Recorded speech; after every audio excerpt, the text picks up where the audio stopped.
নমস্কার বন্ধুরা, অনিতা ভিল ফুড কিচেনে জানাই আপনাদের সবাইকে স্বাগতম। আজকে আমি রান্না করব ভোলা মাছের ঝাল। প্রথমে আমি মাছগুলো পরিষ্কার করে বেছে ধুয়ে নিচ্ছি।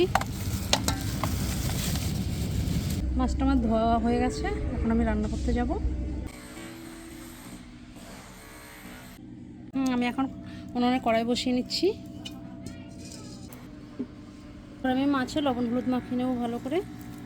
দিয়ে দিচ্ছি লবণ, দিয়ে দিচ্ছি হলুদ গুঁড়ো।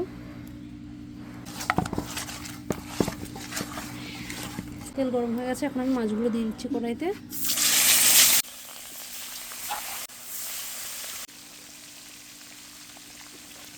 এখন বন্ধুরা মাছের ওই পিঠটা হয়ে গেছে, এখন আমি মাছগুলো উল্টে দিচ্ছি।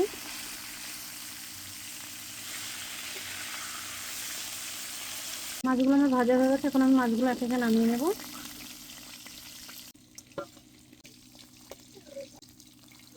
মাছ ভাজা তেলে এখন আমি জিরে ফোড়ন দিয়ে দিচ্ছি।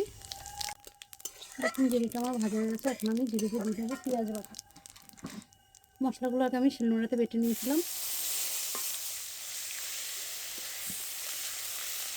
এবার দিয়ে দেবো রসুন বাটা। এবার দিয়ে দিচ্ছি আমি এখানে আদা বাটা।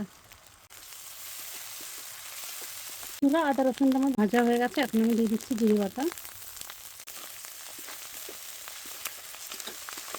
আমি এখানে দিয়ে দেবো স্বাদ মতো লবণ, দিচ্ছি পরিমাণ মতো হলুদের গুঁড়ো, দিয়ে দিচ্ছি বেটে রাখা শুকনো লঙ্কা। আপনারা কাঁচা লঙ্কাও দিতে পারেন। ঝালটা আপনারা আপনাদের স্বাদ মতো দেবেন, যে যেমন ঝাল খান। আমি একটু লঙ্কা বেশি দিয়েছি, কারণ আমি এটা ভোলা মাছের ঝাল করবো। মশলাগুলো যেন ভালোভাবে কষানো হয়, সেই জন্য আমি দিয়ে দিচ্ছি সামান্য পরিমাণ একটু জল। এখানে মশলাটা আমার ভালোভাবে কষানো হয়ে গেছে, এখন আমি পরিমাণ মতো জল দিয়ে দেবো।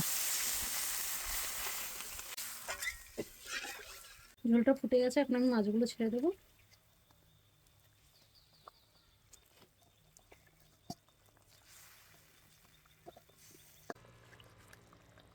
দেখুন বন্ধুরা, মাছের ঝালটা আমার একদম রেডি। এখন আমি এটা নামিয়ে নেবো। দিয়ে দিচ্ছি আমি সামান্য একটু গরম মশলার গুঁড়ো। বন্ধুরা, আমার এই মাছের ঝালের রেসিপিটা যদি আপনাদের ভালো লেগে থাকে, লাইক কমেন্ট করে পাশে থাকবেন।